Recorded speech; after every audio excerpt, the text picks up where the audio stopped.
day 37 and we're going to do some pivots. The only downside of doing these videos for me is the fact I can see my hair. It's desperate for a haircut every day. Anyway, we won't think about that, we'll just think about pivots. So last time we were doing pivots, I think I had a slightly bigger, like I call a toddler step, and we were getting him to pivot on the toddler step.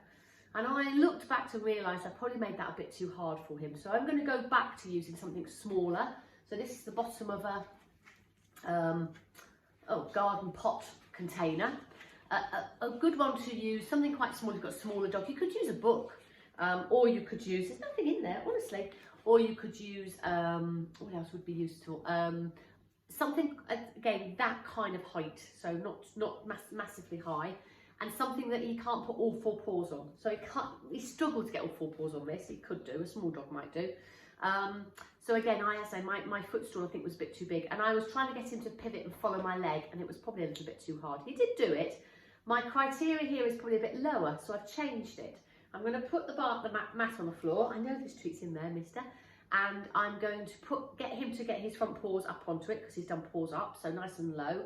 And all I'm going to do is I'm going to see whether or not he will move any part of his back leg either way around, right or left, I don't care.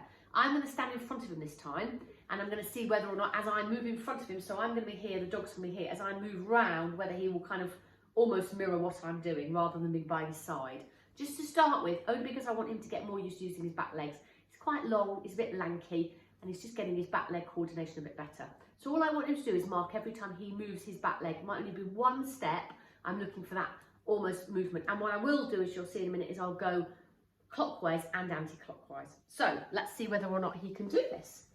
It's a bit different today, Stanley, isn't it? Okay, so I'm going to throw a little piece of food away so I can get set up. Okay, go get it. Okay, and I'll pop that on there. Oh, so he's clicked because he's basically got onto it. Lovely. Okay, let's just see if we get any movement. Let's just move away. There we go again. Okay. I'm going to move around. Lovely, click. I'm going to move around again. Click. Lovely, well done. As you can see, he topples forward a little bit because he thinks it's getting his whole back legs forward, and I'm trying to get more of a square position on him. So we'll move around again. Click. Move around. Click. Oh, trying to sit. And I'll throw some food away to reposition him. Some food ready. Remove. Click. Remove. Click. His back legs are coming too close, really, for what I want, to the front of the mat. So I'm just going to move this so that's a bit better. Lovely. Now let's try it. Oh, he says, I want to sit. We don't want that, do we?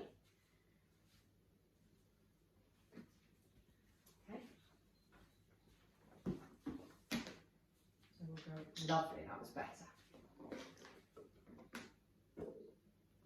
Oh, okay. So I'm going to work it out now. I'm going clockwise. In a minute, I'll go anti-clockwise. Okay. If we find he's struggling, you can then go back if you want to using some food, but you don't want the food to do all the work. So if we're going to use food, the food's just going to come around like this. I think the problem with that is you get a lot of neck bends, but you don't get lovely. You don't get the necessarily the dog doing it independently. Let's see if you can work this out. I'm not going to redirect him on this one.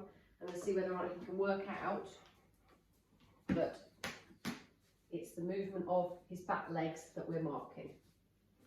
Lovely, that was good. That was lovely. Oh, and I threw a piece of food away. So let's get him back on again.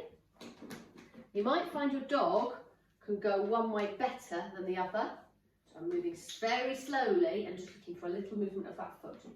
Nice, that was a good one, Stanley. And can you see it's much squarer now? So I think he finds moving this way a bit easier, anti-clockwise than clockwise. So we'll do one more step. Nice.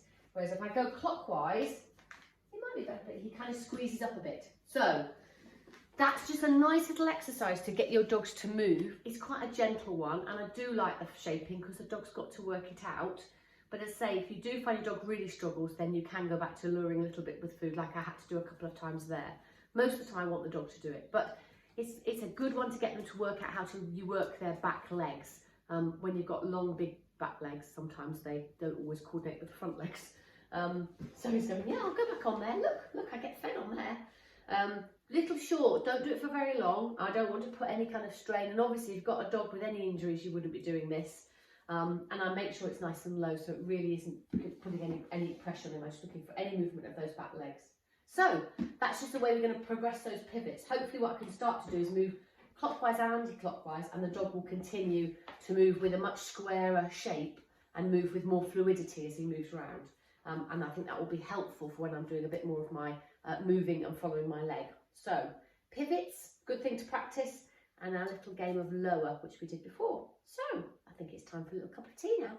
Have a lovely Tuesday evening, and we'll see you tomorrow Wednesday. I think it might be a bit wet, so I think we might do more of a fun indoor exercise tomorrow. We'll have a think tonight what we can teach. Okay, have a good evening, and I'll see you tomorrow. See ya. Bye. You're going to say bye-bye, Stanley. You're going to say bye-bye. Are you? Bye.